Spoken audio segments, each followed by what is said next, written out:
kating jengkerut raine nonong bathuke pentul granane jebabak kupinge tepung godheke runggut jenggote ketel brengose mangap tutuke abang ilate landhep untune modot siunge kumembeng metu wisane rambut brintik gimbal kembang kegilani gulu sak bongkota dodo mungal kopek kaya bantangan kiyal gegem watu tanpa wak suku gede nang yen mlayu bisa njrantal yen ngadeg begagah ora kuat mergo gegeden Nadyan to buta wanan lire buta alasan parandene dupe wis ngadhep ing ngarsana to dadi mangkono hadekku deku sumambah ing padaning Sang Nata Prabu Jaka Pitana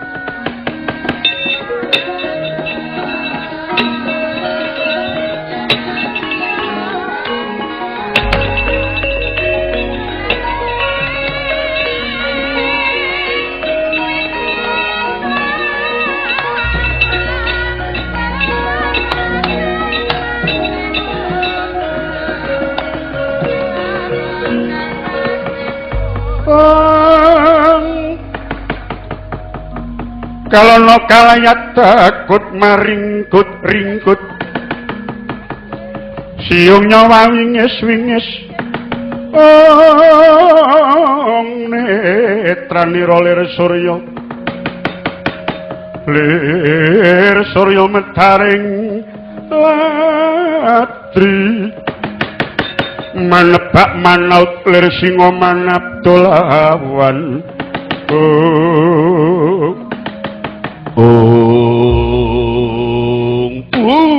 Ladala Nuwun amit pasang kaliman tapi sinabetul ngiloduni dumaweng tawang tuwang linepating tulah manutan tinimbalan kula ngabyantur ing ngarsa paduka Kanjeng Sinuwun pangabektinipun ingkang abdi kula pun Kalantaka Walodon ya Kalantaka tak tampa gawe bombong ing rasa nganti gawe kaget jroning pasiwakan Puranagara Ngastina Mara kagem matur waduh Sinuwun rening sampun sawetawis sami anggen paduka mitaya dhateng jasa kula miwah adhi kula pun Kalanjaya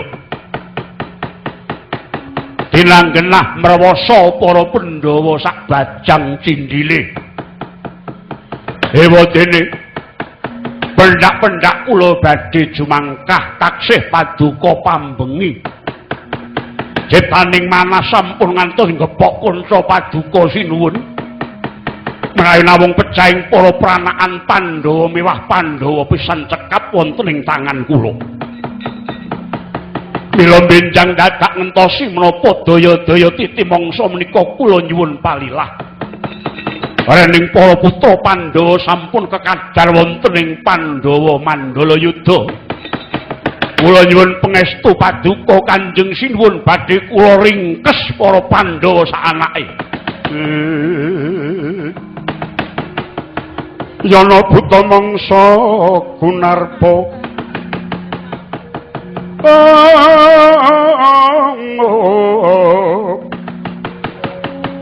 Galak lir Sardula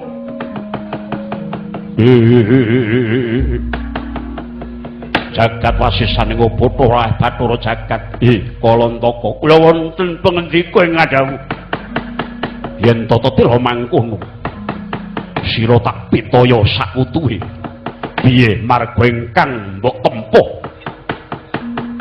Prabu Jaka Pitana mung bakal meruhi patining Pandhawa saanake.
ora lidok ujare wong dablok.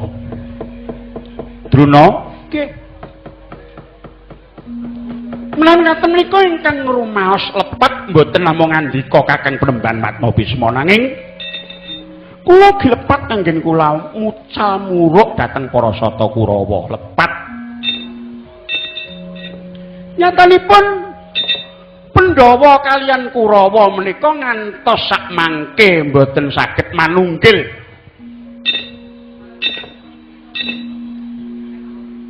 Malah sak menika saya nemen benten kalian 3 dosonan tahun kepengker. Nemen sak mangke. Tiwas anggen kula mulang muruk kula sok glogok banyu bathok. Sedaya piwucal-piwucal kautamen, kasusilan kautaman kula paringaken dhateng para sata Kurawa. Tiwas ana undak-undakan blanja kula nganyarke utang.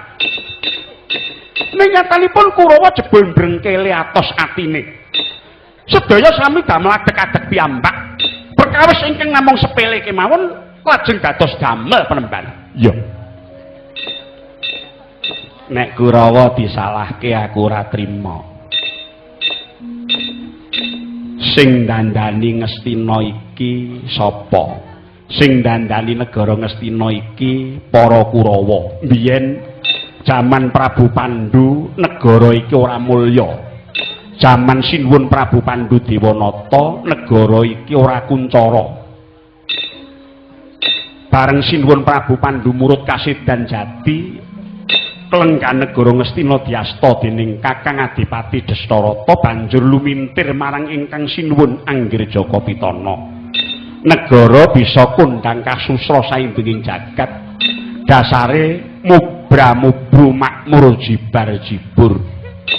Iku dadi pratandha lamun ta negara Ngastina wis winangun kanthi becik dening para sata Kurawa. Apa rumangsamu Sinuwun Prabu Pandhu ki ana kanane kuwi seneng? Seneng.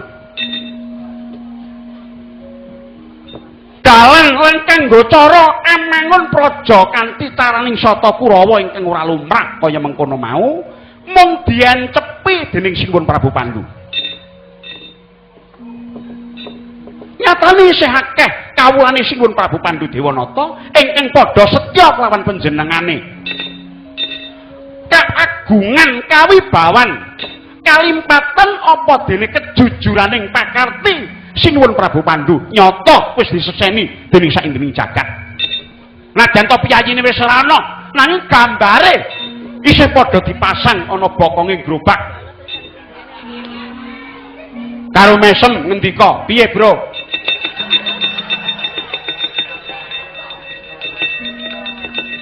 Kuwi dadi pratandha lamun ta kuncarane Sinuwun Prabu Pandhu nyata disekseni dening wong sak dawana. Jaka Pitana kula. Dadi cethane aku nggenahke perkara iki mau entuke wangsulan ya tekane buta edan iki mau. Putuku nggih, putuku. Mbahmu biyen nate nyerat unine rongeh jelek tumiba gegaran santosa. Wartane meh teka sikara karuda tataketan katon barang-barang rong. Saguh tanpa raga katali kawawar dadal amekasi tandha murang tata lire. Rongeh jelek tumiba datan ngerti sangkane jelek akeh rubeda rerusuh sing dumadi ana saindenging pura. Gegaran santosa nek ora ngati-ati gedhe rasa kuat bakal ngrusak tatanan. Wartane meh teka ana ngalamat bakal bubrahing kahanan sikara karuda wong-wong padha disiksa lahir batine. Tataketan katon wis padha ora katon perwira arang sing wani ngakoni luput barang-barang rong larang boga wastra awit akeh bendu para nayaka pangembat praja ingkang padha mbobol bondo negara saguh tanpa raga lire mung janji ning ora tau bukti katali kawawak kabeh perkara mung bundhet kaya bolah ruwet dadal mekasi remuk bubuk kahanane tandha murang tata iki mengko cisek katuranggane dadi titikan yen to kabeh padha kepanjingan iblis.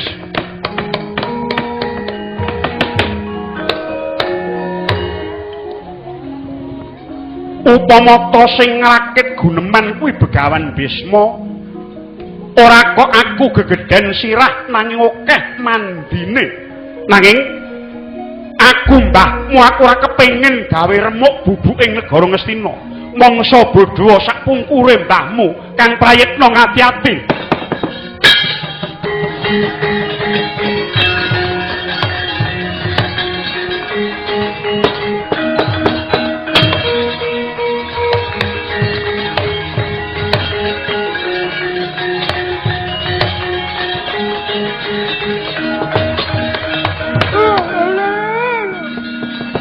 Duk manyar-manyar.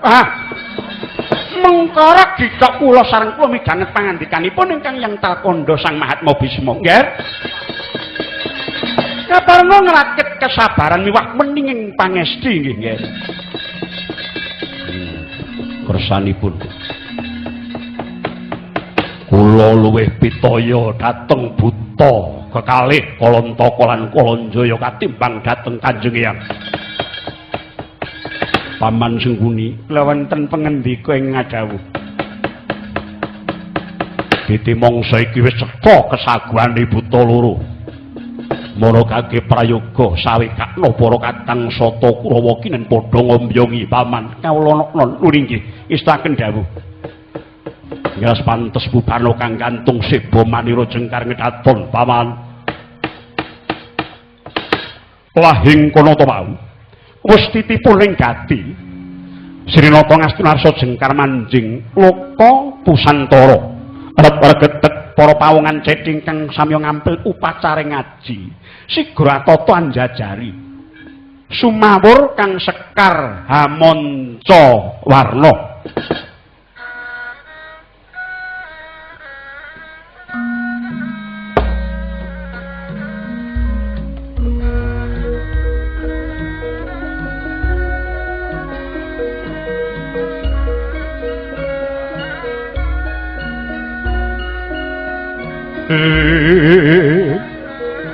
Rara singreh sang langkung ing dasan kapadaning sih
palugon lakuning lekas lho kita linuding kidung kadung kader ngamomong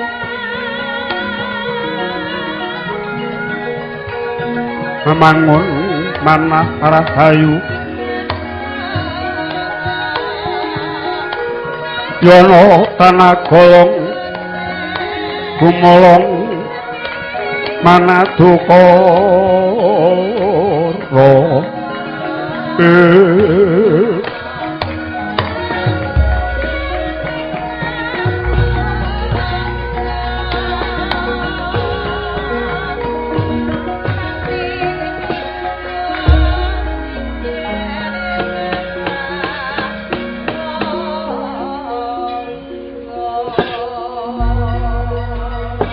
sebedjar katalika wau lengkeh-lengkeh tindak nyosi Naranata yayah singa lupa lembyan merak kasimpir ri agajah nguling sumengkaning Wardaya tatan mriksani apa rengganing gapura sigrasa jumujug wonten ing gupit mayang arum nengna kawusing mangke ganti ingkang minuwustan kadhi ingkang ngedeng samya hambeksa alinggot bawa kepok imbalang dasih sesenggaan arebut wirama lamun ta Cinandra yayah hangayun-ayun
ayo guyu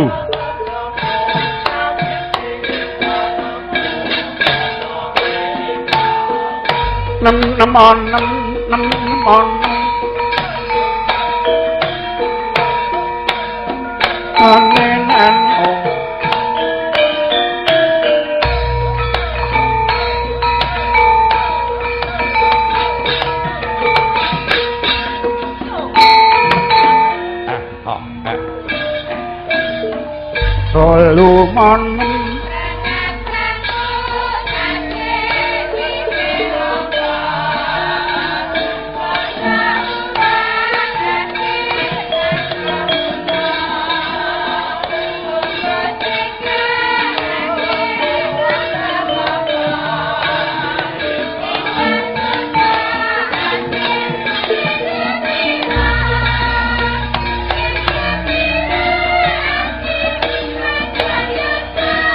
Yuk.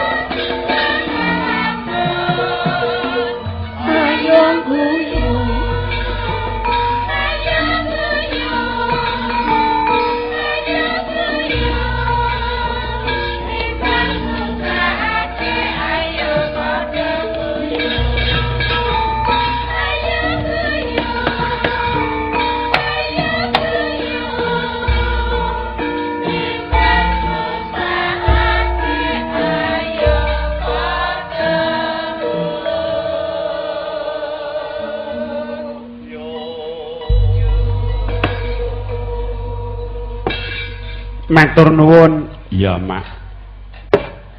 Wis puluhan taun, Nduk, aku ora mayang nganggo cara ngene iki. Iya. Tenan kuwi. Ngantek arep lali. Iya. Oke-oke iki mbuh mara jejak dalang tok, mbuh komplit mayangkara. Kuwi mesti garapan ngono.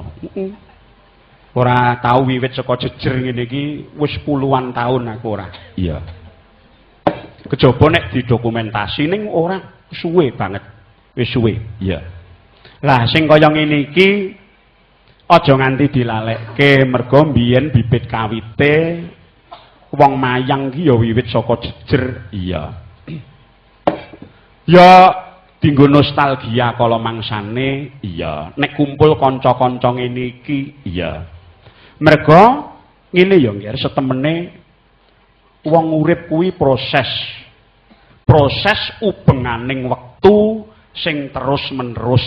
Iya. Perubahan kuwi jumbuh karo pepestening hukum alam. Hukum alam piye?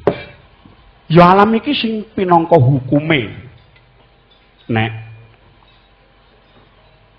sing padha nglakoni kae dipetung ngono jane rumuse wong urip kuwi mung 0 dipengke dipara ditambah disuda kuwi eneke ya mung kari 0 utawa kotong. Iya lire piye mak ya tegese wong urip kuwi ana ing posisi ing antaraning kosong mau kita kudu duweni eling waspada sabar nrima sapa mungsuh sapa kanca ngono. Urip kuwi mung antarane loro cacahe ya kuwi diuji karo diuja ngono. Wong urip kuwi diwatesi kala mangsa kari pulunge iki pulung bejo apa pulung apes. Nek sing kagungan kajat bengi iki bejo najan kerubuan ning bejo kerubuan piye wis meneng ae yo upama tujune kok ora mantenan. Iya.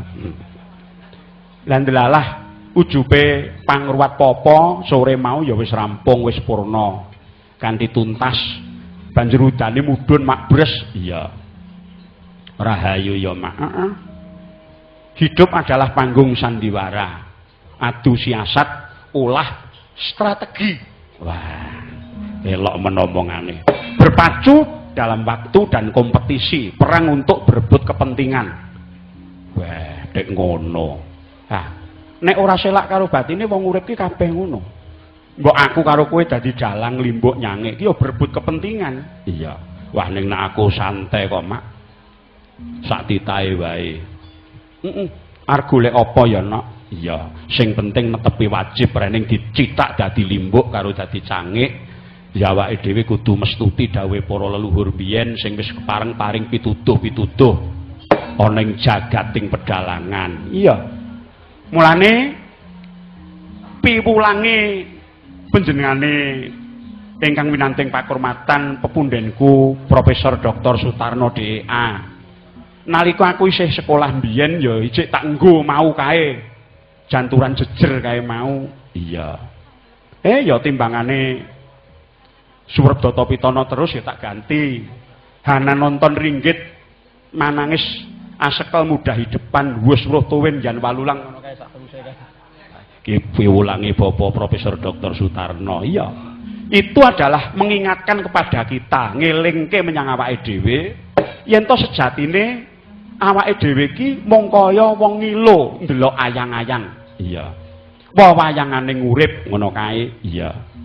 Lan dadi bukti lamun to wayang kuwi wis ana ewon taun kepungkur ketitik jaman Erlangga Empu Kanwa.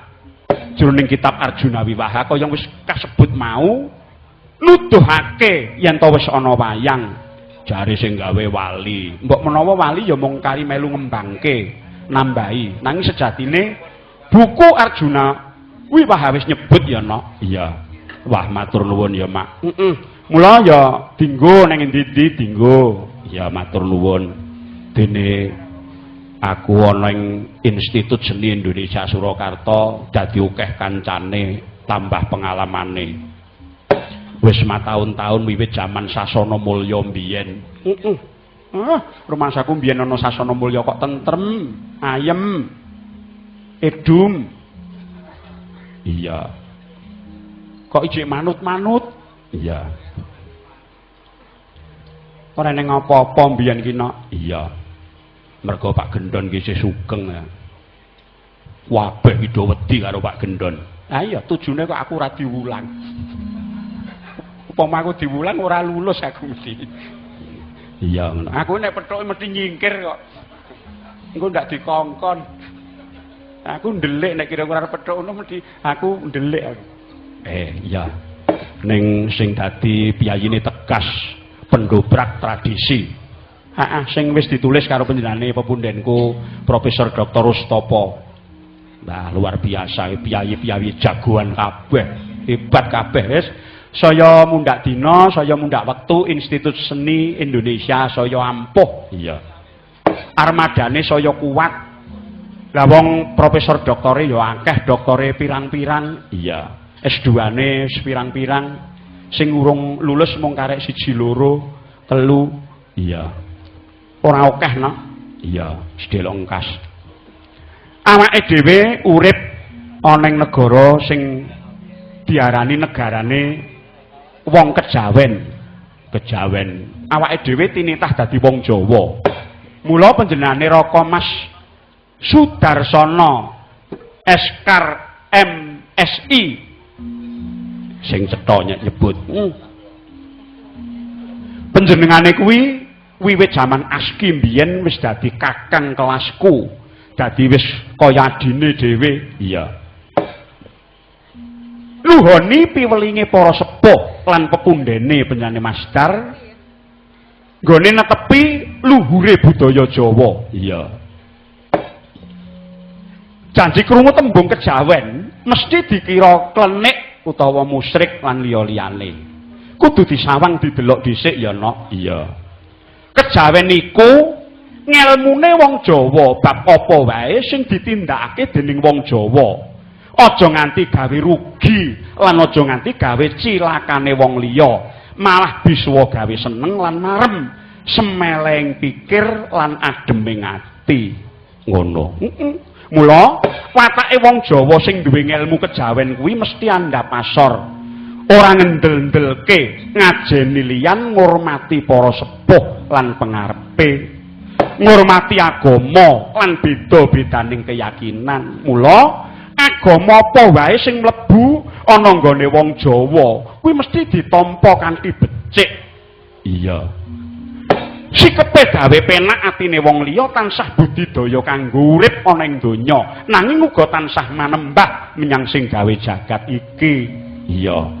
Nek wong Islam ngarani ya hablu minanas ya hablu minallah. Ngono mak. Lah, ngene ya, Ngger. Awake dhewe iki urip ing negara sing duweni dasar Pancasila lan Bhinneka Tunggal Ika. Iya. Jane piye kok do dilalekke iki piye? Iya. Monggo jane unine kuwi Bhinneka Tunggal Ika. Nek diteruske Tanggana Dharma Mangruah iku ditemokake ana ing kitab Sutasoma Empu Tantular. Tegese beda-beda nanging nyawiji. sakjroning perumusan konstitusi Indonesia. Muhammad Yamin nalika semana kudu dicatet merga panjenengane sing dhisik dhewe ngusulke menyang Bung Karno supaya Bhinneka Tunggal Ika didadekake semboyan sesanti negara iki. Mula sejarah wis mbuktekke menawa saya akeh bangsa kang bisa nampa beda-bedaning agama, suku lan liya-liyane. Ngono ya, Mas. Lah bali nyang Mas Darsono, nek bengi iki utawa wiwit awan mau nglestarekake budayane leluhur. Aja disalahke, aja diklirokke. Ya wis semen. Yen pancen panjenengane isih pitaya marang babagan pangruwat papa ya wis ben. Dadi budaya sing isih urip tinggalane mbah-mbah dhewe iki ayo ditindakake. Jumbuh kelawan adeg-adege dhewe-dhewe. Iya. Sing baku tidak menyekutukan Tuhan. Lah nek menyekutukan Tuhan kuwi salah. Wong jane wong ngruwat ki nyuwun karo sing gawe jagat kok no. Ora njejaluk nyang setan, ora njejaluk nyang Bathara Kala, babar pisan ora. Nanging meminta marang pangwasaning dat sing murba dumadi ngono. Wah, aku matur nuwun dene Mas Darsono isih tetep nglestareke budayane. Lan muga-muga panjenengane tetep dadi pengayoming jurusan pedalangan. Wiwit dina iki nganti sak rampunge tugas sing disampirake ning pepundhake panjenengane Mas Sudarsono Eskar MSI. Wah, jan wayangan meneh. Dupeh duwe latar rada amba. Adate nek ana perumahan iki 11 ora iso mingket. Ambegan wis sumpek. Ning iki ndelalah keparinge pangeran diparingi latar jembar. Iya nadyan dudu duweke. Ning ora apa-apa iki sapa wae Kanjenge Hartaya ya nek arep babar pergelaran budaya ana kene ya kelakon mergo iki jembar. Iya elok tenan iki. Luwih-luwih nek uwite iki ditegori kabeh terus dipaping tekan mburi kono digawe dhuwur mburi. Lah ben kaya stadion kae. Luar biasa. Mas Darsono eling aku mbiyen nalika aku isih aski semester 1 panjenengan iki wis sak dhuwurku.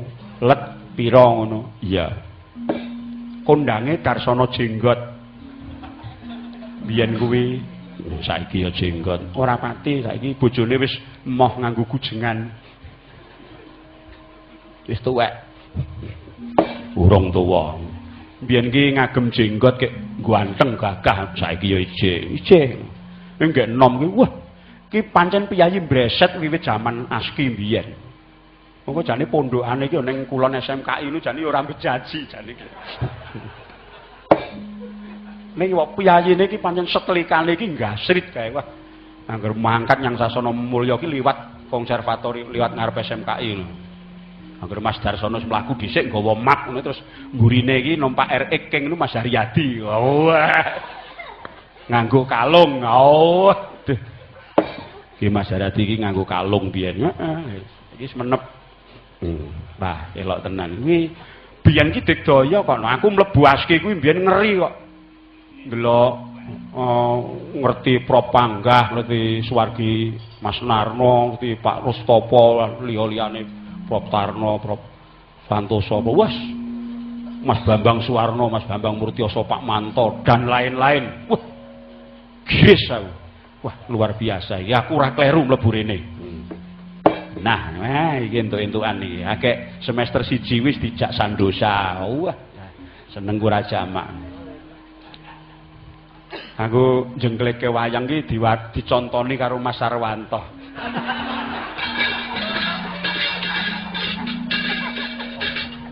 Lho, ngene iki lho, Bok. Lho. Nyontoni nek malah jiglok. Ya aja ngarapi kuwi profesor. Nyet, profesor kabeh kono, Pak. Sing maju ilmuwan-ilmuwane, nek aku tak dadi seniman. Ya kekaryaane wae. Ya najan kepiye wae nek bocah-bocah saadi-adiku ya padha nganggo karyaku. Pirang-pirang nduk nek golek rekamaku turut pasar witing telecek. Lah ku ya izin kowe ora izin. Sing klecek kowe golek banjaran apa ora enek iki. Banjaran dosa muka enek, banjaran sengkuni enek, wis apa-apa enek. Ning ora apa-apa mak ya kuwi lah. Nasibe seni tradisi iki kaya ngono kuwi. Ya ana nek sing didokumentasi karo panjenengane Mbak Kitsi Emerson saka Amerika kuwi ya ana pancen Sajiraja Suya karo Makutha Rama telung gagrak. Pekeliran padat, pekeliran sewengi garap lan pekeliran sewengi versi klasik utawa konvensional. Oh ngono. Kuwi kaya ngono kuwi wis dialih bahasakan bahasa Indonesia ana, bahasa Inggris ana. Malah iki wis launching. Uga sesuke kuwi uga launching meneh ana Jakarta sing bakal disetorake menyang universitas terkemuka di dunia.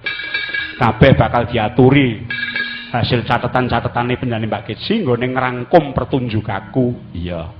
Wah, luar biasa biaya Amerika tujune kok ana piyayi sing sregep nyatet ya, Mak. Heeh.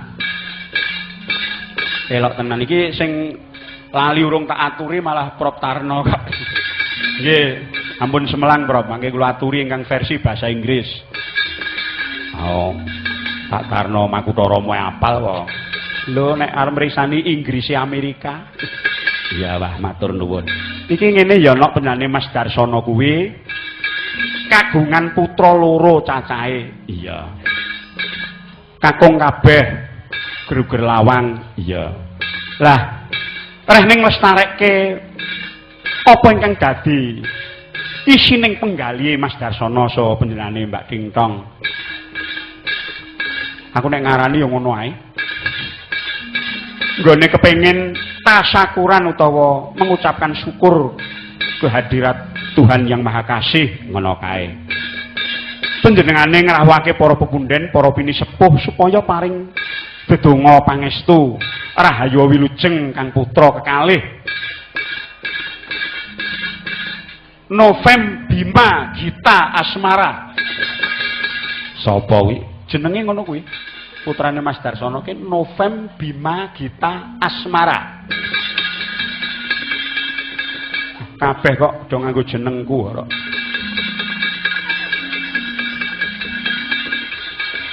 Karo Mas sijine sapa? Ah, Chandra. Lali aku. Wah, anak loro padha jake padha karosane. Gumun kule jatah kirik kok ya loro lho gumun. Gur kirik kok. Apa nek mati warisane asu lho. Kuwi senengan kok ya men kok. Mbrebeki tanggane kuwi cek. Kene agek jejer rembug kuwi gati kok. Begawan Bisma mejang kok. Cangkem ya. Ilate melet-melet tak serandal japit ora. Men-men, Mak. Udane saya terang ya, Nok. Ayo seneng-seneng iki ora ujug kepiye-kepiye nanging awake dhewe leladi dirawi para petinggi-petinggi Institut Seni Indonesia. Menanipun Profesor Dr. Sri Rohana Widyastuti Ningrum. Wah. Uga menane para mantan-mantan rektor, menane Prof Panggah, Prof Tarno, Prof Slamet, Prof Astanto, Prof Rustopo, Prof Santoso lan liya-liyane. Wah, pirang-pirang. Ugi para kadang dalang ingkang dipun sedai lan boten kantun kadang kula Mas Robi Weknya Carita. Wah, wi pangayom para kadang-kadang seni pedalangan utamane uga jurusan pedalangan uga nderek nyengkuyung. Matur nuwun ora lokak malah kebak. Iya. Iki tak gawa rene kabeh mergo dawuhe Mas Dar pancen ngono. Iki mau aku wis ditimbali mlebu ning dalem darsanan. Wah, undangane iki gawe giris. Wonten ing griya Sudarsanan. Elok tenan. Wah, ditimbali jare ila-ila saka para sepuhe sing jeneng dalang kuwi kudu dipijekke. Lungguhe ora entuk awor karo pengrawit karo kesindene kudu dicak nyang omah mburi. Mongko omah mburi iki ngendi wong aku rono ya pol iki.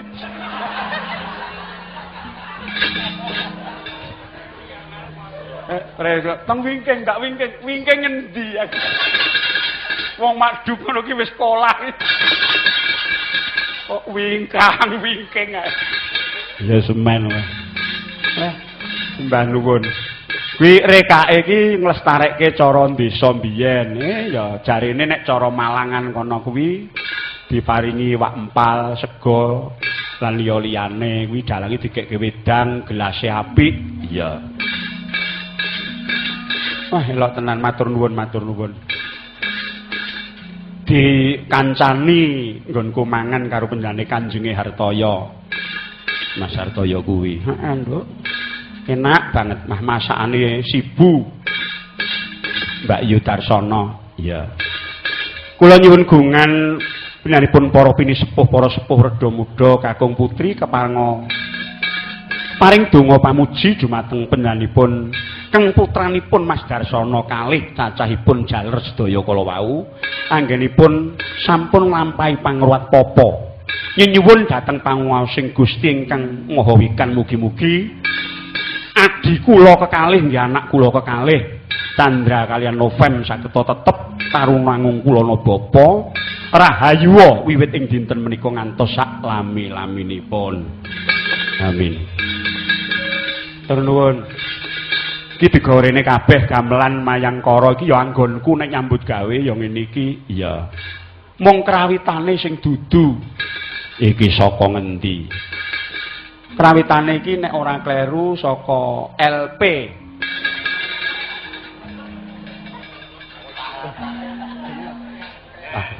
PLP.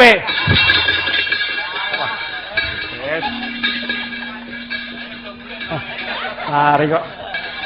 Sobat, lek ku nyatet iki kok krawitan PLN iki. Nggih. Iki saka nek biyen jenenge studio terus ganti meneh laburan. Wah. Saiki dadi LP. Iki lauk-pauk. Wah, apik tenan iki dudu Mayangkara. Ning siji loro ana Mayangkara. Ana. Sing rebab, sing gender, sing ngendang kuwi Mayangkara. Iya elok tenan elok. Matur nuwun. Oh, wayange dijabuti. Udan. Pepundhenku saka adoh. Saka ing laladan Kebumen sing mentas wae kena penandang, ndek mben ana lindu utawa gempa. Benane pepundhenku Raka Mas Ki Basuki Hendra Prayitna. Nek biyen ngono asmane mbuh nek saiki Mas Basuki rawuh. Heeh, diderekke karo kakangmu Mas Narto Sindu. Iya, wah. Matur sembah nuwun Raka Mas. Matur nuwun. Ayo, Nak. Seneng-seneng dhisik. No. Elok nan sindene. 08 Wah, elok. Wah, sing sisih kono dhewe. Wah, aduh. Duh, sok dateng Tegal mrene aduh. Nggih, Mbak Nur. Assalamualaikum. Wah, luar biasa. Aku sok ndelok TV kae kok. Mas saiki ora baen-baen metu nggon TV mesti TV-ne pecah. Saiki kok sindene Bupati Tegal iku ora luar biasa. Adikku lanang Kinto Susmono dadi Bupati Tegal. Wah, elok tenan aku iki ndelokno Metro TV. Wah, luar biasa. Dasare kae cah pinter terus saiki njabat ya. Wah, muga-muga sumbut karo le ngasta pedalangan. Nek pedalangan kaya ngono hebate, nek ngasta dadi pengayom masyarakat ya tetep lebih hebat daripada dalang. Amin. Assalamualaikum. Aja ngono kuwi. Wah, Mbak Nur luar biasa. Sijine meneh iki nek ora kleru Mbak Eni saka Ngulon. Terus iki sapa iki? Sapa iki? Nduk, sinten iki? Oh alah ger. Adine Gogon. Oh ya Allah, nggih. Mbak sok lis-lis kae ya. Nggih. Wah ya ampun adine Gogon. Ayu men Gogon mancaku elik kae iki. Gogon yo ganteng ya adine kok kira memeng. Iki terus apa? Bu Yayu kuwi sinden partikelir jurusan pedalangan. Ya, Bu Yayu kuwi. Mudar Matya kuwi ngluluske cah pirang-pirang kuwi. Jurusan pedalangan nek ora ana Bu Yayu ora bakal do lulus. Lajeng setunggalipun sinten? Nah, sinten, Ger? Cita, Pak. Nah? Cita. Kita. Cita. Oh, Tita saking pundi, Nuk? Purworejo. Purworejo. Nggih. Kok kulon. Kaya Jenengan kuwe. kesepen to, Pak, kalih. Iya sinden saka kulon kaya kuwe lah. Mbak Yunes setengah Banyumas kaya kiye. Nggih, mboten napa-napa semester pinten, Bu? Semester akhir, Pak. Akhir. Nggih. Jurusan apa, Bu? Karawitan. Oh, karawitan. Sip. Setunggalipun. Turuk. Neneng. Tuk. Wes ngono ae. Dawa-dawa ngopo? Sinten, Ger? Sinten saking pundi? Kula Anik, Pak, Mbak saking Anik. Blitar. Saking Blitar. Nggih. Blitar.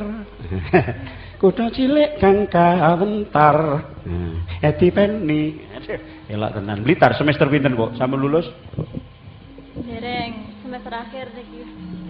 Proses skripsi. Menapa karya seni menapa skripsi? Skripsi. Oh, skripsi. Nate dipun wucal Proprustapa. Nggih. Oh, wah luar biasa. Kowe anggere ngestokke dawe dadi wong luar biasa kowe. Tenan kowe. Piyayine piyayi dogdeng tenan kuwi nek. Sakniki pun mboten galak nih. Pak. Lha apa nek demben nyokot ku apa piye to? Kowe ngawur ae ngarani piye sapa kok. Sakniki gayeng banget nek mucal ngoten niku. Oh iya, begitulah. Dunia itu mengalir. Ora apa-apa, piyayine dasare pengalamane luar biasa kok. Ya, coba kaya ngapa tak nyuwun pesindene dalang Tegal kaya ngapa. Assalamualaikum. Waalaikumsalam. Nggih, wah. Pak Purbo. Nggih, Mbak Nur. Terus pundi? Adi kula terus sampun jabat menapa inggih tasih dalang? Oh, tasih, Pak. Oh, nggih. Lah nek mboten dalang mengke pengrawite kalih sindene ajeng makan nopo?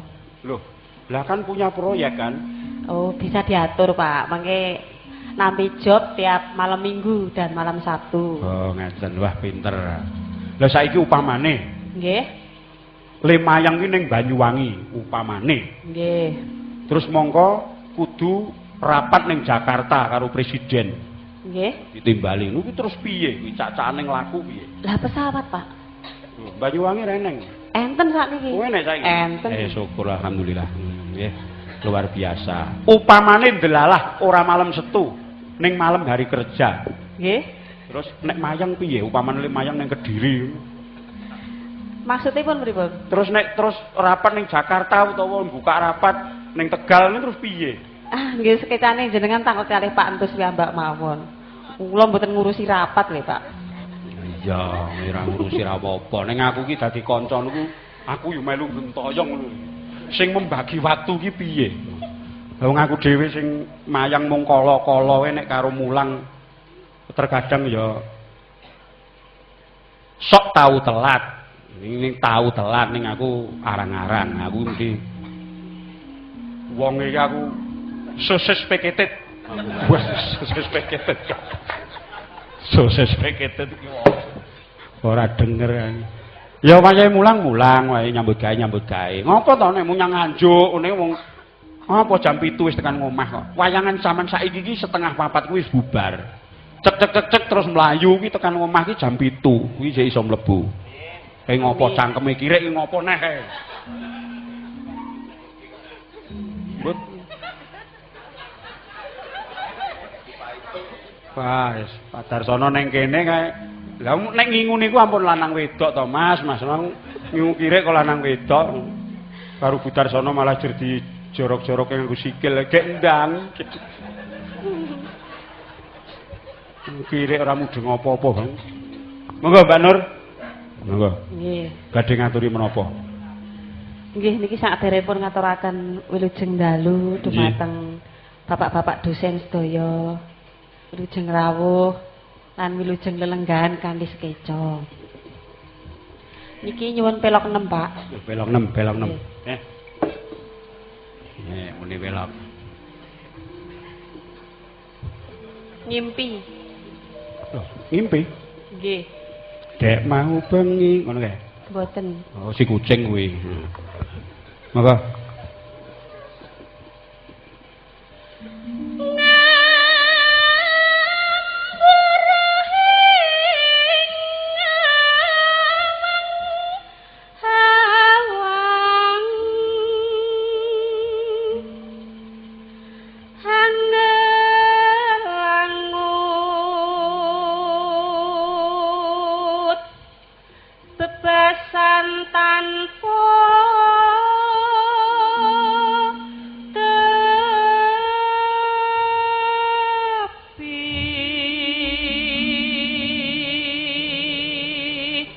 Saya gandang, saya ampuh. Ya.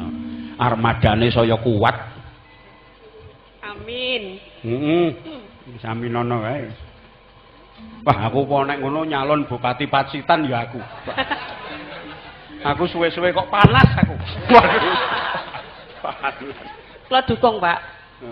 Loh, aku nek gelem nyalon ning Pacitan kuwi insyaallah ora nggo dhuwit kok. Oh, nggih, jelas. Nah, nek wong kono iki dulurku kabeh kok tresno karo aku kok. Nggih. Timbang jupe. Kok jupe kok wong bengkanane kok arep cenanangan ning Pacitan iki ngopo? Halo wong aku no.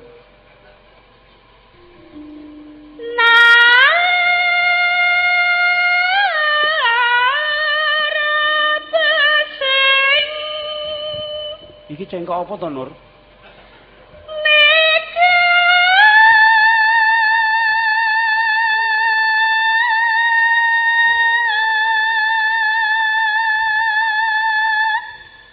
Kiri Mas Dar. Mbok muni. Apik tenan, apik tenan. Luar biasa. Mi berngiteri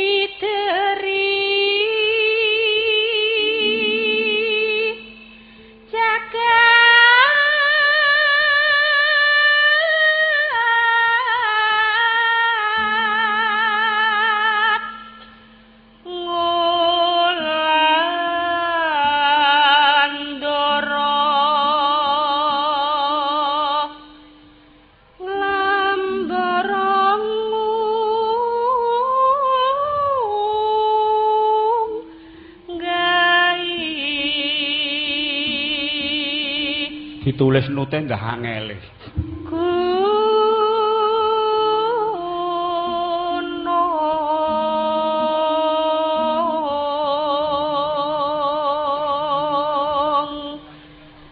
Niki ngimpi cengkokipun Mas Budi PC saking Yogya, Pak. Oh, aku sing ora pengalaman. Mas Budi PC. Nggih. Ngoten niku, coba. Nggih. Sing enek sing aneh-aneh ora? Tatungkul ngumbar gagasan.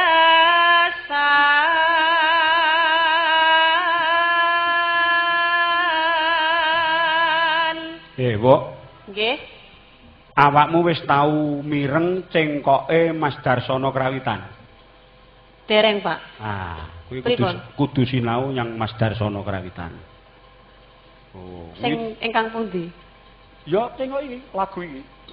Lagon iki, bawa iki. Oh, nggih. Biyen tau diwulangke nek ora kleru karo Mbak Tea. Saka Itali apa ngendi kae? Nggih. Wis. Ki kowe golek donya tekan akhirat ora nemu cengkok iki. Super aneh. Super aneh cengkok iki. Kowe kudu sinau karo Pak Darsono Krawitan. Nggih, Pak.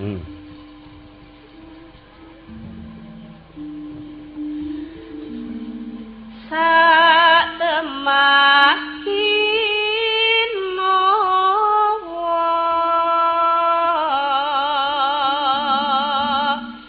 ngimpi.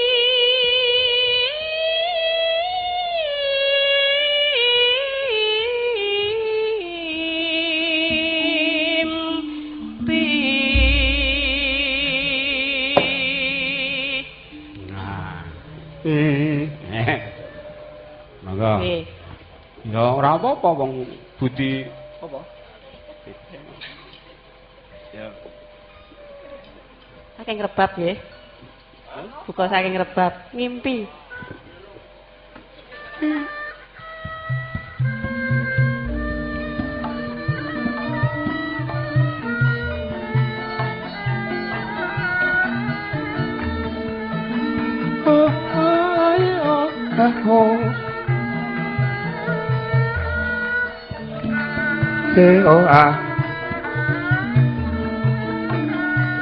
Nong nong nong nong.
Tibake Srepeg Mataraman kula tak nyuwun gungan kali sederek kula sepuh saking Yala Tunda danipun Mas Haji Sayaka Ganda Saputra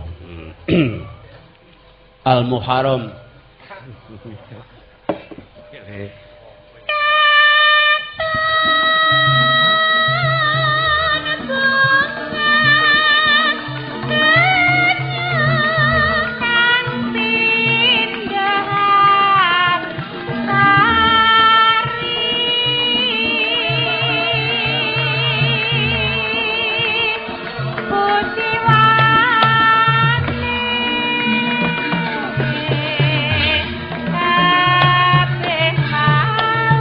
monggo Kamas Sayaka ugi Gusti Pangeran Haryo Benowo.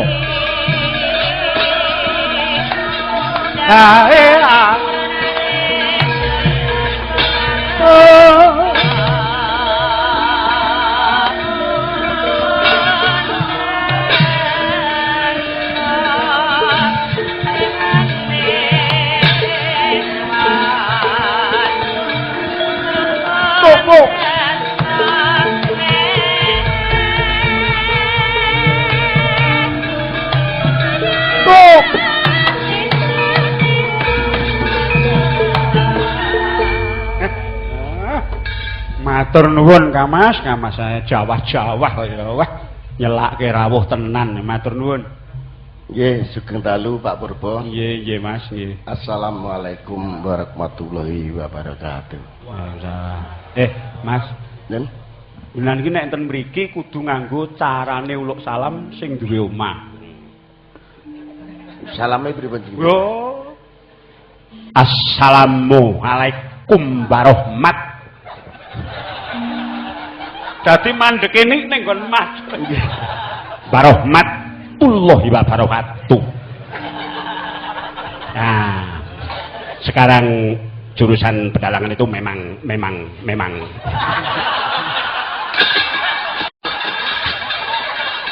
Wah, aku anggere ngono kuwi ngopo wong kuwi. Memang. Ben, nggih, Mas. Niku Mas Darsono kula salam ngoten niku. Ning ya kita harus maklum beliau kan bukan orang kula kinten nek salami Pak Darnu. Kula Mister Sidukul kuwi. Kula winginane bar mulih jagong nggih. Enten asu teng prapanten agek do perlu lenang wedok. Pripun? Ya agek do perlu kula liwat niku sing larang gereng. Darah arep gabung. Terus kula muni, wis kono aku agek entes wae.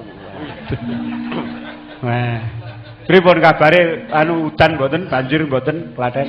Nggih pancen pun dadi biasa nek tahun baru Imlek niku banyak hujan. Air artinya penghidupan Pak Purbo. Lah kuwi. Terus niki tahun baru Imlek yang ke 2565. Nggih. Kali tahun Masehi kacake 551. Wah. Hutan ora masalah. Dasare niki 2014 niku tahun demokrasi. Nggih. Nggih, jane pimpinan niku sepele banget Pak Purbo bareng wis kecekel masalahe. Pripun lire pripun? Niru alat kelamin lelaki lera sepele. Neko-neko. Ada 4 hal kehebatannya. Pripun? 1, nadyan tempatnya persembunyi, nadyan nggone ndelik. Nggih. Tapi akan tampil tegang dan tegas ketika dibutuhkan. Oh, niku 1. Pemimpin kudu ngono. Nggih, nyatane SBY niku tempatnya jauh di sana. Nggih. Pinggiran Pacitan. Nggih. Ning tampil tegas, tegang dan ngerampungi ketika dibutuhkan rakyat. Ngono. Niku 1. 2. Kedua, pimpinan niku kudu sok keras, sok lunak. Artinya nek terlalu keras sing dipimpin ya jelek.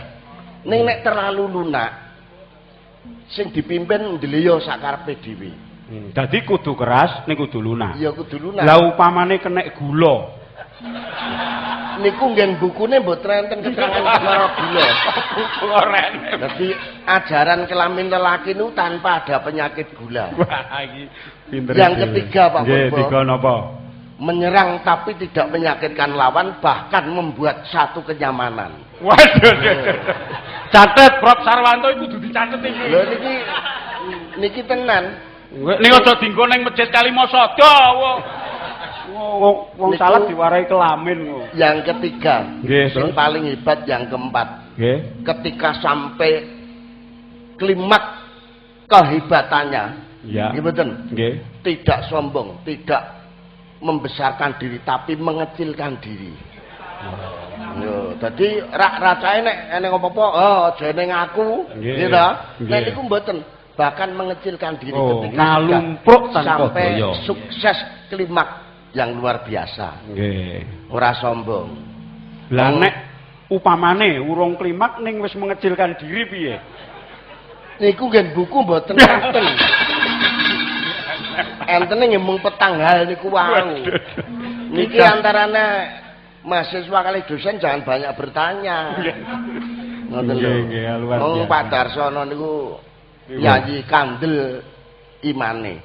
Dadi perkara udan niku ora nyalahke sapa-sapa. Ora nyalahke Gusti Allah. Udane niku sak Indonesia rata Pak Purbo. Nggih. Ane wong kula niku ndak darake wong umuk. Ya mboten. Pripun? Nek aku pamer arep kula niku saged nulak udan, nek kesane rak sombong banget. Monggo jane nulak udane kecil kuncine niku mayir banget. Napa? Metu teng latar. Nggih. Kiai Toyo Nyai Toyo ingkang saking lor Balio ngalor. Kiai Toyo Nyai Toyo ingkang saking kidul, Pak. Sing angel sing dhuwur. Sing dhuwur sing angel. Nek Kiai Toyo saking ler ditolak Mario ngaler. Bali ngaler kidul, bali ngidul, kulon bali sing angel sing dhuwur ngengkel niku. Ha niku ora klebu sing dhuwur ngengkel. Nggih. Medun ning ora masalah. Kula niku jane asline Pak Purbo. Pripun? Ya uger-uger lawang ning ora perlu diruwat wong kabeh miturut kapercayane dhewe-dhewe. Nggih, Mas. Kula kali Mas Robirat mung anak loro til. Ora ning tunggale. Ha niku kembaran kula Mas Robi niku Ning ora diruwat. Nek ngoten tenan jenenge gondang kasih. Oh ngoten. Nggih. Iki kaya Mandura kalih Narayana. Nggih, kana Yarana karo Kakrasana. Nggih. Nggih. Nderek bingah. Nggih. Jare mau saking Klaten enten cegatan napa? Jaket tentara. Alah. Nika nek adi kula riyen. Adi sampean Mas anu nika riyen sing pun mboten enten niku. Senengane rak gaya modele kaya tentara. Nggih. Nganggo jaket Korea. Numpai pit motor binter niku mesti banter setengahe wis kaya cacane tentara nika. Ngeten. Anjir dicegat kali tahan nom ngoten niku dicegat. Pak mang mandeg. Wah sejake gayane ya kaya tentara. Apa? Sampeyan niku tentara to, Pak? Oh, arep apa? Oh, nggih mpun ler mriku enten operasi jaket tentara. Ya tadi kula nyetandarke pit yo teko nyalonan. Ngendi, Dik? Dadi ya samar jakete kena operasi. Arep kemaki malah. Nggih. Nggih. Niki Pak Purba panjenengan jan luar biasa. Napa to, Mas? Wayangan garap piye kowe kok apik sowan apik. Nggene sedulur rak nggih kudu ngaten, Mas. Nggih. Mas Darsono niku kangen kalin. Nggih. Wayangan cara dusun riyen ngatene mbok bendina ning sekolahan kok krungu garap mawon ya. Mbok yo jejer-jejer to yo. Kula nu mbok mudar semper panjenengan ngagem mit. Cekok ubet nu agek niki bareng tak sawang kok ngiri anu persis Pak Gondo Supar suwati. Oh, mesti madake kok sing wis renek lho Mas niku. Niku Pak Narto niku pun mboten enten. Ki Narto Sabdo. Mbah Darman pun mboten wonten. Niku Darman betul. Malah patunge pun digawe teng Klaten to Mas. Nggih. Malah nika ya kudu dicenteli tulisan ditulisi inilah Ki Narto Sabdo. Nggih. Sebab nek nganggo tulisan niku wong liwat pramudeng niku Pak Narto wong rupane ora padha, detek piadeke ora padha dadi ora ning wong mudeng. Lah iya. Niku dadi masalah mung rencana dari Pemda 2015 esuk niku ajeng dianggarkan untuk merenovasi patung niku supaya persis dengan aslinya. Narto Sabdo. Oh, nggih to. Rumah saku kok liwat kono ki kok loro Mak Pak Purbo sing ajeng dipatung nggih. Pripun? Pak Narto kali Manjali. Oh, Pak Manjali wae. Manjali niku ya akrab kali suwargi Ki Narto Sabdo ta iya jenenge. Oh, kurang pathokane digawe patung niku mboten perkara akrab nek. Nun? Perkara akrabe lek kula, adine Pak kula niku kali Pak Narto nggih akrab. Oh, kula kinten nek mergo saka akrabe. Mboten. Nggih. Itu lho Mas, nika sing jeneng napa? Budaya niku pun diandemi tenang kali Mas Darsono. Nggih. Kula dadi ketua jurusan nggih awet. Nggih. Ling ngopeni para sekabat, putra wayah. Nggih. Jurusan pedalangan iki jan gemati banget Mas Darsono niku. Tur pinter piyambake niku pinter mengadakan channel hubungan sosial dengan luar stakeholder ngoten niku luar biasa pinter. Nggih, nggih, nggih. Dadi keakrabannya nampak sekali. Nggih, nggih, Mas. Antarane Pak Dar kepala jurusan kali para mahasiswa-mahasiswine. Nggih. Syukur. Oh, Gusti Benowo dahar. Dahar. Menika kanca-kanca karawitan kula radi kaget kok. Adate Mayangkara menika saking PLP.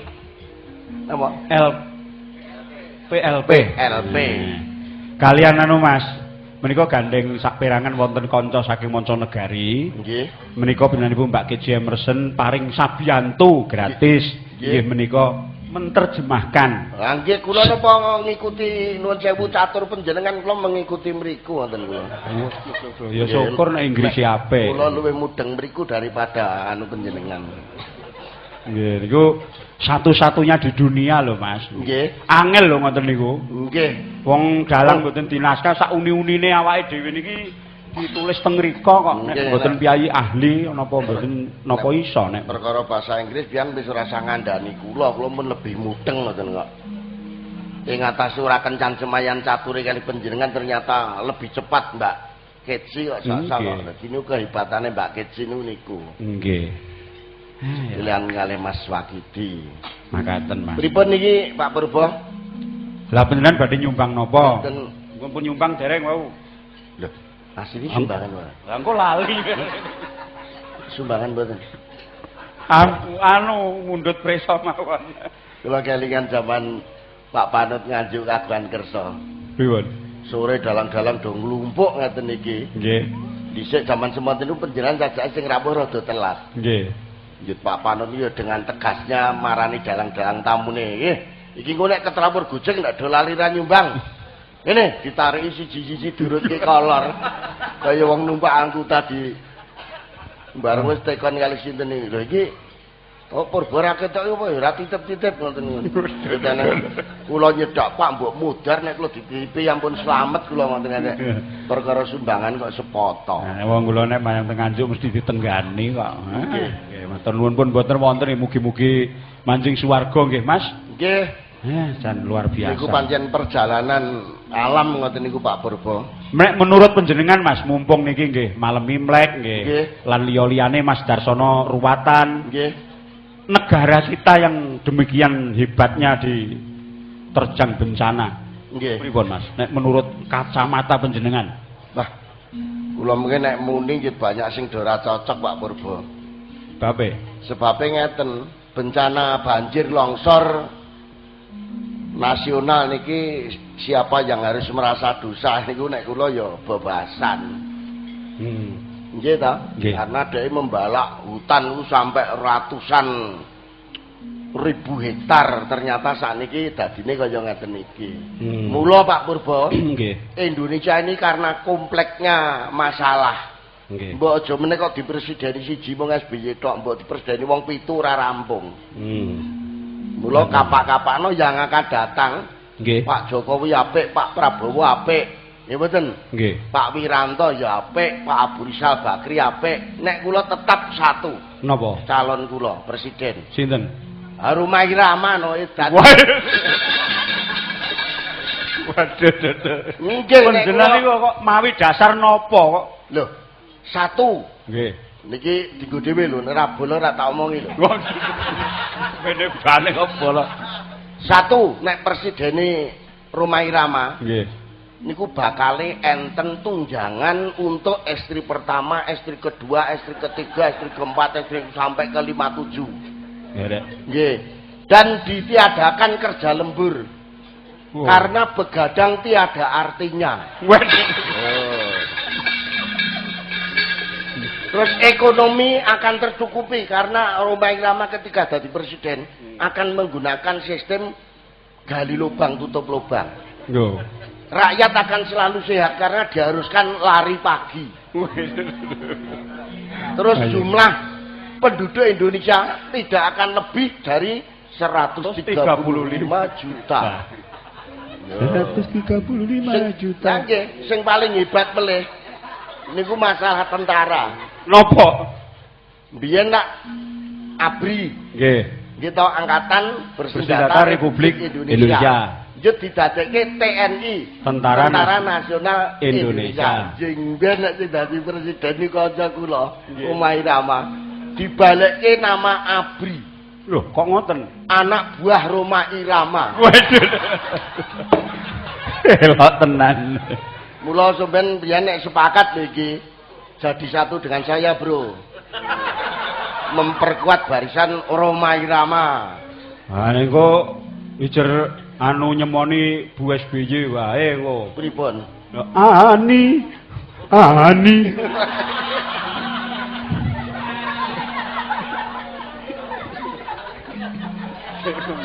Kuwi batinan kuwi kok yo ngerti.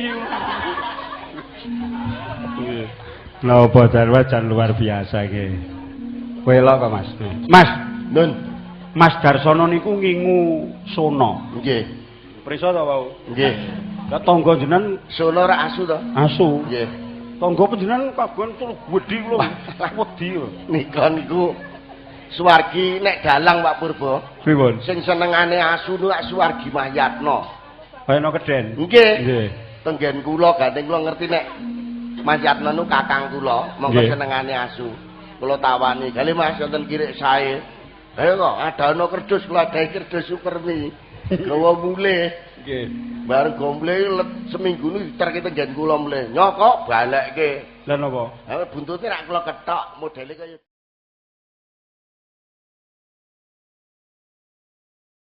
Nggih. Ayo mayana nu. Oh kirek iki lumare celuk iki joni-joni rambute kaya anu buntute kaya kembang tebu ae. Aku kirek lumu awe sangat celuk joni-joni buntut mung. Mereka buntute diketok mepet ning ngati-ngati niku. Kaya kober-kobre balekke iki lho. Ngono. Wah, nenek Pak Diyatno Keden kula seneng sengkunine. Wah, saestu nggih. Nek guyu ae. Sing iso nirokke mung panjenengan, Mas. Nggih. Sengkunine jan hebat kan. Nggih. Nek guyu kae. Nah, nggih. Zaman Yuyatno nu nyeritake, oh Mas Adilor kono lho ngingu asu gedene iki kira-kira golek conto ra eneng. Oh, ya padha Pak Dinjali iki manjali bajingan. Kaya daya kok nggo conto asu. Lah kula tau diceritani kali jenengan kula iki guyu kok. Pripun? Niku sing wong budhek jagongan karo wong budhek. Nggih. Oh, Wong budhek wong buta wong budhek. nika wong budhek Pak Diatmo kali Pak Diwira. Umure wis tuwa rek budhek kabeh. Pak Diatmo ya budhek, Pak Diwira budhek. Lah Pak Diatmo nu kalunganduk gawa ciduk adah sabun niku. Njet Pak Diatmo nu ngruruhi. Kowe iki kok ngumbul adus ngono piye, Kang? Agate budhek sing nyauri, "Ora kok aku kok ngumbul adus kok." Oh, ya wis darek aku nek kok ngumbul adus. Jet lecedela lurah ngidul dinas kangge pakaian lurah niku numpak pit. Jet iki ngandani, "Halo, lurah ngidul, jet noleh sapa benah lurahe ngono kok." Budhek jagongan. Omongan kok bedu kabeh. Lah nek tanggane sampean sing jenenge Krama Grek apa Parto Grek kuwi piye? Nika Pak Arjo. Arjo Grek. Nika nek crita napa-napa mesti kangge Grek. Niku rak ngeten Lek, kula sik dhewe dugi Grek mesti ngoten. Ah, niku rak Grek Maju Ngidul. Pit kula standarke teng sisih etan Grek. Yut kula mlebet petuk tuk Grek mesti nggih Grek kate keceluk Pak Arjo Grek. Arjo Grek. Wah, jan wis tangga sampean kok ya werna-werna. Enten melih sing ngomongan mung kebak tembung istilahe. Lho, sapa? Enten ngundang mayang. Wah, pripun di Pak Dalang kula nu nek jeneng wayang nu istilahe umum mandeg seneng ning lho mboten nek mudeng. Dados cara wayang nu kemrat ning kula kaya dene istilahe wujudke dadi pitutur-pitutur tanom. Angger gelem ngrungokke wayang nu jane pituture akeh. Istilahe niku kabeh ngangge istilahe. Lah barengan beneran numpak bis dugi Sragen. Nggih. Bareng bocah ning ditakoni kok wangsulane mung padha mawon.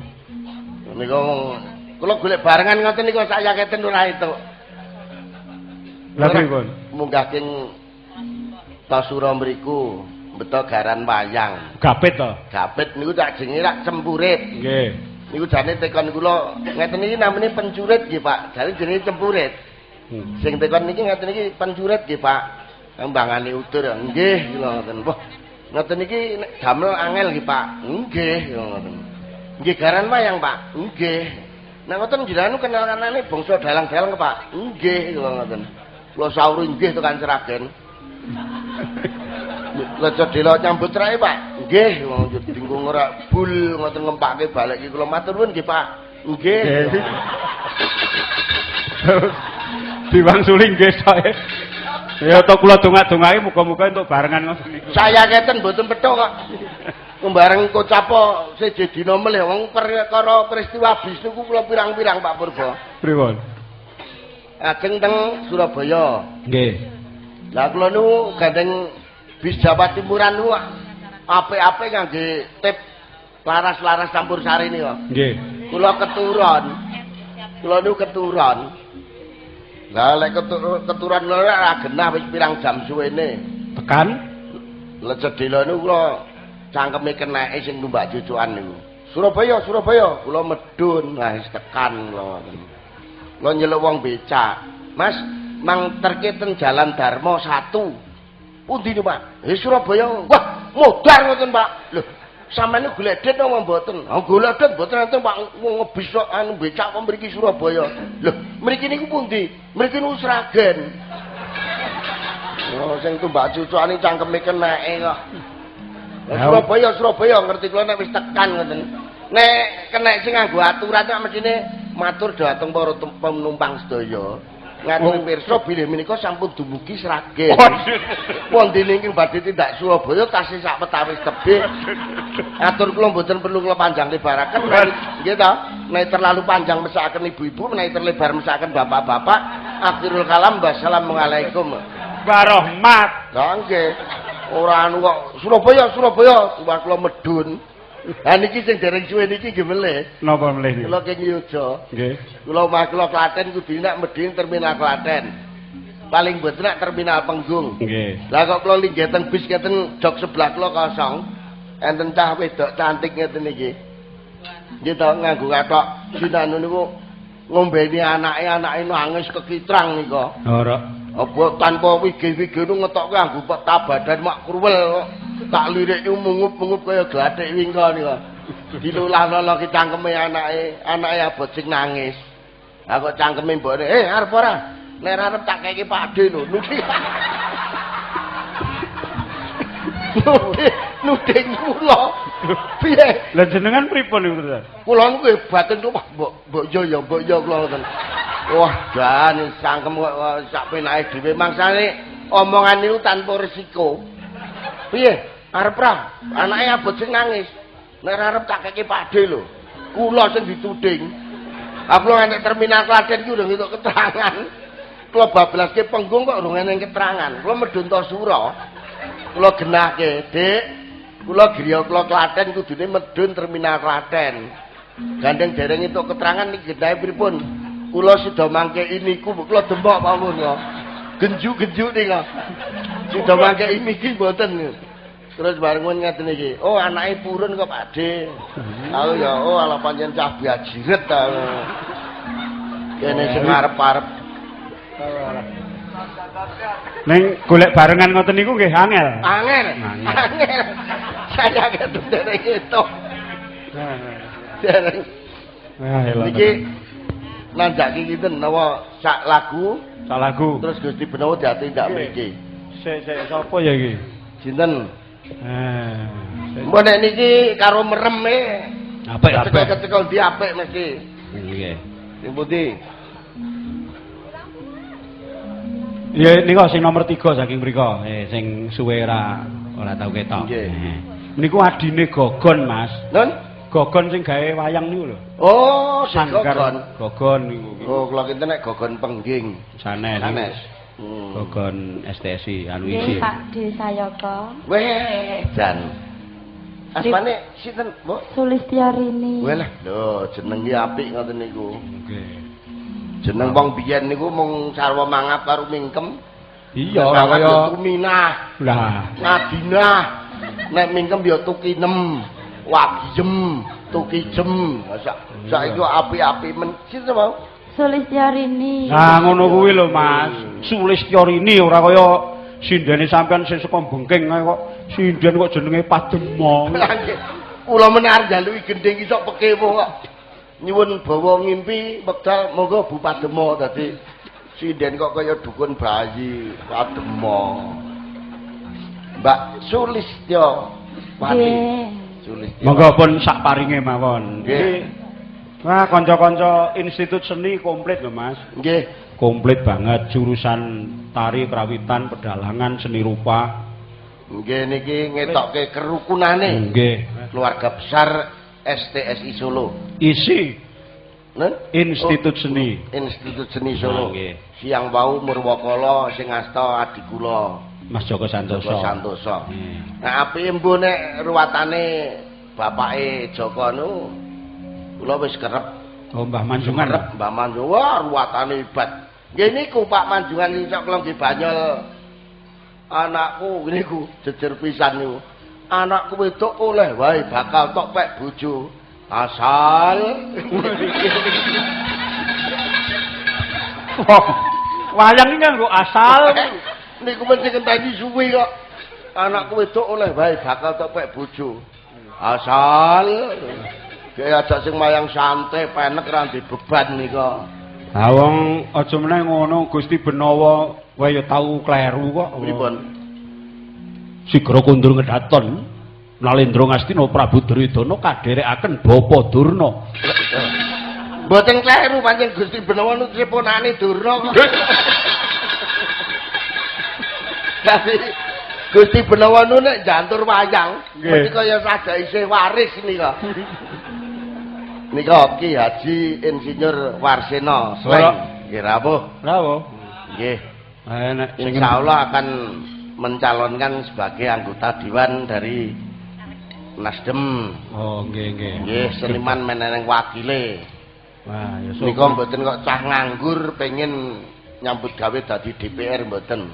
Nggih, Ning bocah wis sukses secara ekonomi kapor lebih memang ingin mengabdi menjadi wakil rakyat. Nah, ya syukur di, syukur Nggih. Pak Dr. Yanto yang medar sabda sonten mau. Oh, Pak Dr. Yanto. Komplit jurusan pedalangan Pak Dr. Nyoman Murtana, Pak Dr. Sugeng Nugroho, Pak Dr. Sunardi. Nggih. Alah, dokter tok sakniki, Mas. Nggih. Pak Dokter ngagem ireng-ireng ya patut nggih. Kula sing dereng dokter kula malahan. Nggih. Nggih, gelar ya penting ya ora penting. Lah napa? Lah ternyata sing gelari dokter masa iki udah nggaglaki dik rakyat ngoten kok.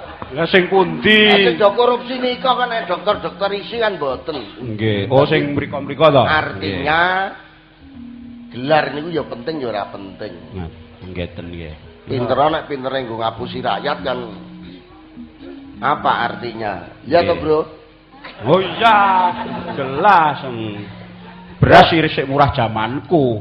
Mbak Sulistyawati. Nggih. Monggo. Oh, Mbak Lestiorini. Sulistyawati kok wati. Nggih. Nyuwun sarung jagung mawon. Slendro menapa pelok? Pelok barang. Pelok barang. Nggih. Jan. Ingkang beksa Pak Sayaka monggo. Ki bocah ki piye karepe iki? Lah rumiyin kepanggih main toprak Pak De. Ten pundi? Wonten Karanganyar.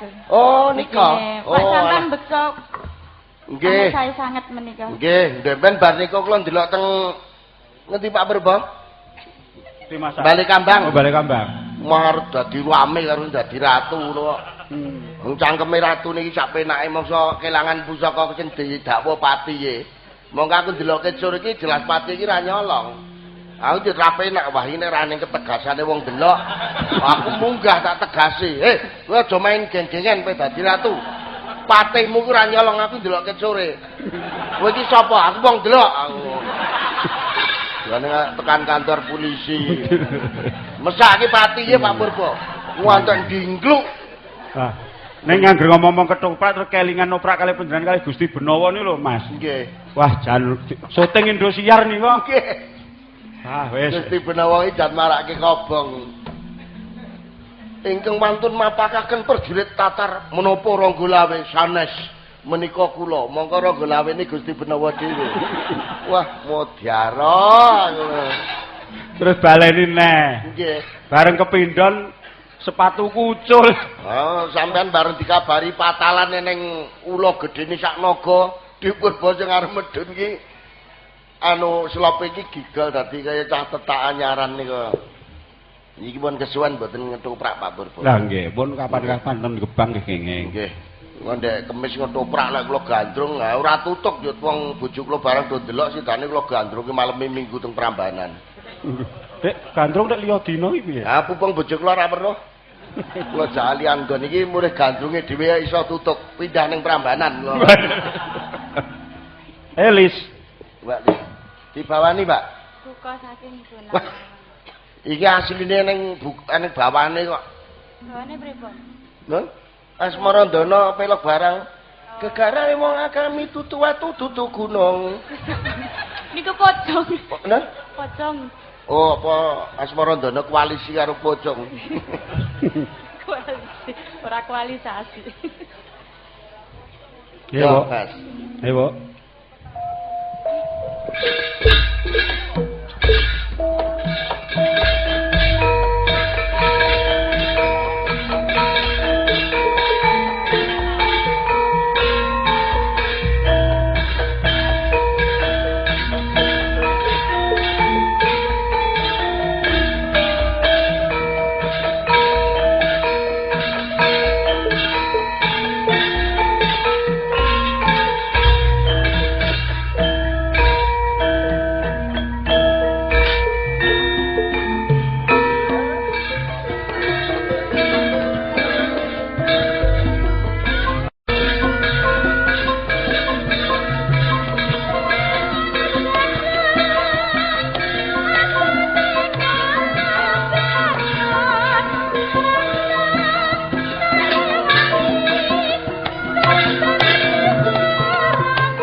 Monggo Gusti. Kalau adikku Ki Warsena Sleng. Harjo sinten? Ki Warsena Harjo Diun. Ki Warsana Ki Warsena Harjo Darsana. Ngono nggih. Monggo Ki. Duduk. Monggo. Ning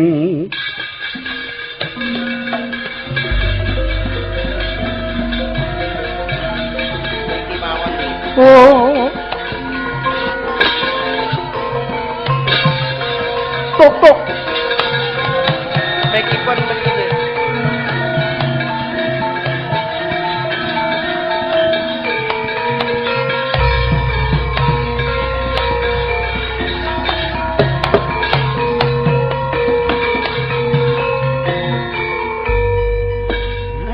Matur nuwun lan sungkem kula ti lan adi kula selamat Dik Warsena.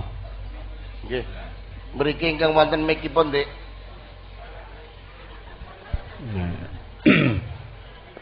Oh, Dik. Nah, mriki Dik. Dik Warsena. Mbok cerak kalian Mbak Lis Mbak mawon. ngambil mekipun setunggal. Malah Oke, niki saged yen anu pira swara. Nyuwun pangapunten lho Dik, paripaksa kula mengkeraken panjenengan awit. Nggih, anu ku mayang widok napa ya madhep rene. Nggih. Jan. Nggih, sugeng dalu, bucange sugeng dalu Ki Purba Asmara. Nggih. Badhe ngendika menapa kalian Lan sugeng dalu sedaya para ingkang sami rawuh, para profesor, para doktor, Guru para besar. seniman, budayawan saking menapa kemawon inggih pedalangan, inggih tari, inggih teater, inggih perawitan, seni rupa, komplit iki. televisi, Nggih. isi pancen luar biasa sak menika Dik. Sinaosa kawon rumiyin kalian universitas-universitas besar di tanah air namung gemanipun sak mangke mboten kawon. Nggih. Menika sedaya awit saking pambudidaya para dosen-dosen ingkang nggadhahi kemampuan luar biasa saged mengangkat isi yang tadinya hanya setaraf dengan akademik gitu Nggih. Sakmenika sampun menjadi Institut. Ini satu prestasi yang luar biasa. Ingkang menika tepuk tangan kagem para profesor, doktor-doktor lan para petinggi-petinggi saking isi Surakarta. Nggih, wah jan. Kula sebagai warga kita Surakarta tumut mengapresiasi dan bangga mempunyai Institut Seni Indonesia Nggih. ingkang sakmangke siswanipun boten namung ngemungaken saking wilayah Indonesia nanging saking ngamonco negari Dik. Nggih. Kathah ingkang sami dados siswa wonten ing ngriku ingkang mekaten mbuktekaken bilih isi Surakarta keberadaanipun sampun dipunakeni dening dunia. Nggih. Wah, jan.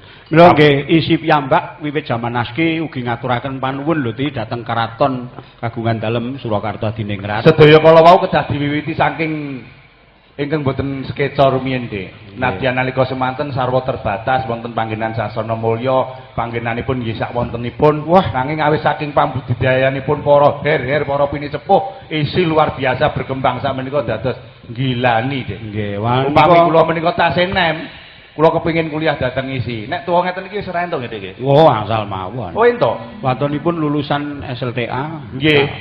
Kula ajeng neruske teng isi Dik. Nggih, Wah, syukur. nyatane bareng STSI zaman semanten iki. Nggih. Pindah ing keraton alun-alun kidul berkembang kados ngoten. Nggih, niku ampun diograf-graf Dik. Ternyata niku membantu keberhasilan program KB. Kok saged? KB nek mboten didukung kalih lontos-lontos alun-alun kidul niku gagal. Dek ngoten to, Mas? Nggih, mila kula pasrahke piyandalem Gusti Benawa. Kula mboten sah nerangke niku, Dik. Mengke soalé ndak tekan ngene pornografi. Niki soalé sing mirsani niku para her-her niki bangsa pemikir-pemikir Loh, yang luar biasa. Mengke riyen Dik Niki lepas her kali mboten her nek kaya ngoten nggih padha senenge. Edan piye kok dadak apa nek her nu kidi-kidi ngoten. Nek kaya urung tau ngerti her. Herjuna. Nggih mboten ngaten dados ngaten nggih Bobo nek kula menanggapi ngendikanipun Mas Sayaka sebetulnya prostitusi wonten ing Kitha Surakarta kala rumiyin menika memang kawiwitan saking tempat-tempat terbuka yang tidak dihuni oleh orang. Nggih. Contonipun kados alun-alun kidul, alun-alun ler, Bali Kampang dan lain sebagainya. Dening pemerintah nalika semonten katimbang ngregeti kawontening kutha lajeng dipun lokalisasi. Nggih. Menika taun 61 wonten Silir. Oh, lho ngerti ra sejarah anu apal Gusti Prawa. Sejarah dumadining Silir wis. Oh, nek ra piyayi wegit wis ora. Kudu dilakokke niki Ti, panjenengan ngasta suran mayang teng Sasana Mulya panjenengan lakokke. Lakone dumadine Silir. Malah penting lho Dik niku dalang-dalang dari ngenten sing sami mudeng niku. Saestu. Bareng Silir ditutup malah ten blesar. Bareng turut Silir dalan dipun gede. tutup ugi panggenan papan sanes. Sakmenika manah kluyuran wonten margi-margi menika sangat berbahaya bagi anak-anak generasi kita yang tidak tahu akan penyakit.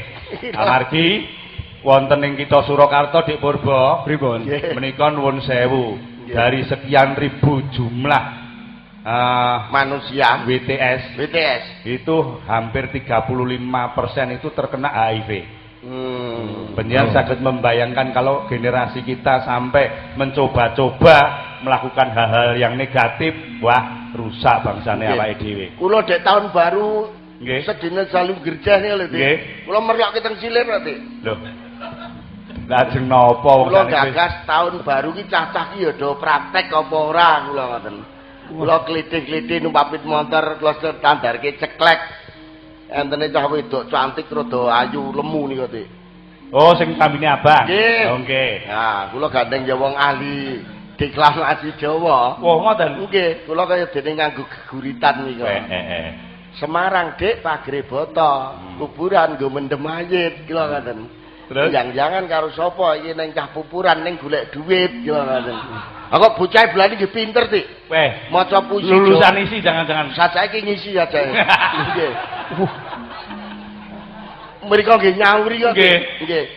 Kembang melati kembange cipir Mas jangan ceme campuri terong. Mbange wirawiri mbok lu mampir mlebu kene kamare kosong. Ngoten niku. Lah terus kula wangsuli melih. Nggih. Kula wangsuli. Godhong nikir kembang kecipir campuri lombok abang. Sire ya arep mampir ning piye meneh duwite kurang kula ngoten. Terus aku mriku nyauri melih. Mriku ya nyauri melih. Nyauri melih. Abang-abang Mas gendera londo nek Srihuning Mustika Tuban. Dite kurang ya ora apa-apa ide-ide persahabatan. Apa ngono kok persahabatan. Lek kula mantuk atau jam setengah kali dalu nggih mergo persahabatan niku. Nggih. Kula gagas kok kaya sepak bola. Nggih. Lah niki mumpung enten calon wakil sing kira-kira iso makili budaya apa ora iki? Oh, mampu beliau ini secara SDM lebih kok. Pripun Dik, pendapat panjenengan Dik? Nggih, sae. Kula menika awan-awan nggih. Jebolan STSI. Jurusan pedalangan 2 semester ning ora tutup. Mergo kuliahe kalih dosen kula tesih wonten sedaya Pak Rus. Mas Yanto menika PA kula. Nggih. Salah satu bentuk nggih ngeten iki. Pelestari budaya, apalagi sekarang budaya kita ini sudah mulai bangkit. Kenapa saat-saat itu Mas Kolomben kok mboten bangkit mergo awake dhewe niku kalah kali negara liya. Negara liya wae duwe menteri kebudayaan, Malaysia duwe menteri kebudayaan, Indonesia menterine kebudayaan ijik nunut pariwisata karo pendidikan. Nggih. Kalau selama itu tesih ngoten niku nggih budayane ya urip dhewe-dhewe. Urip dhewe-dhewe. Dalang niku pinter njara langit mboten enten regane. Sing nghargai nggih kados Mbak Kitsi. Dengan yang lain. Saya berharap nanti ada salah satu wadah perjuangan betul-betul Indonesia itu mempunyai menteri yang khusus menangani kebudayaan Indonesia pada umumnya. Niku nek enten insyaallah kita mboten ikut-ikutan pariwisata. Pariwisata mungkin nggih mikiri pariwisata, dalange nggih mung tetep dalang. Pendidikan. Pendidikan nek kebudayaan niku enten secara khusus diharapkan harapan ke depan lulusan dari isi yang cendekiawan dan mampu inilah yang akan menjadi jago-jago menteri kita untuk masa depan. Betul, Pak Warsino. Ternyata filsafatnya wayang ini sangat luar biasa. Contohnya pripun? Terjadinya proses program KB iki. Niku berangkatnya dari wayang. Lho kok saged? Kok wayang niku anggere tantang-tantangan. Nggih. Nek panjenengan kowe wani karo aku, ayo metu njaba. Karepe ngene ora dadi, Dik. Nggih, ora mesti niku latah. Wayang nek tantang-tantangan mesti ngoten. Ayo metu njaba. Jadi niku kabeh niku dimulai dari wayang tantang-tantangan niku. Metu njaba ditambahi kang kaya kowe. Ayo. Nek ora bola dhewe ora tak omongi. Namung anu, Pak De. Nggih. Kita dados ngeten lho Pak De, harapan kula niku dalang niku punya grid yang naik. Nggih. Biasanya dalang niku kondange nuwun sewu. Nggih. Kita nggih arep diselaki bapake nek ngomong lah opo ngene bojo dalange. Nggih. Sebetulnya dari kata itulah kita itu sakit Pak Profesor, Pak Karno. Saya tuh menginginkan dalang ini jangan dipandang sebelah mata. Ternyata jikalau ada perwakilan dalang, paling tidak tahu birokrasi, kita akan merubah sistem itu pelan-pelan dengan etika kebudayaan kita. Sebab sistem niki wingi pun berceloteh dengan Pak Dene Gebang. Perhatian kita ke depan Pak, termasuk Pak Deyoko dan seniman dari isi semuanya, bahwa kita itu bergeser sedikit demi sedikit. Jadi sudah diisukan bahwa kebudayaan itu adalah musyrik. Wayang kuwi musyrik. Oh, niku anu. Niku yang harus sudah 10 tahun yang lalu.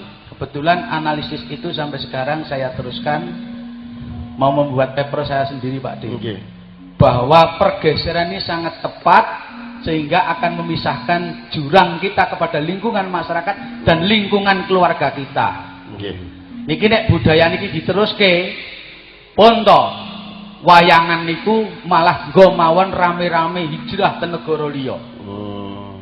Yo jare srengeng. Selama belum ada kebijakan tentang budaya, selama Indonesia dereng menduweni menteri khusus kebudayaan, saya pesimis wayang go lulusan isi malah rame-rame kita promosi ke negara orang lain. Sebab di negara kita sendiri tidak ada penghargaan untuk kesenian kita. Padahal ngeten Pak Warsino, toleransinya dalang terhadap pengembangan Islam itu luar biasa. Boten namung Islam, semua Pak De. Dalange do munggah kaji, pekelirane disicipi ajaran-ajaran Islam. Ini toleransi dalang terhadap Islam. Padahal Islam itu sok ada kalanya orang ditoleransi karo dalang. Nanggap wayang musyrik, nanggap anu karam. Mula saiki nek wayang Pak Bobo ora usah di-Islam-Islamke.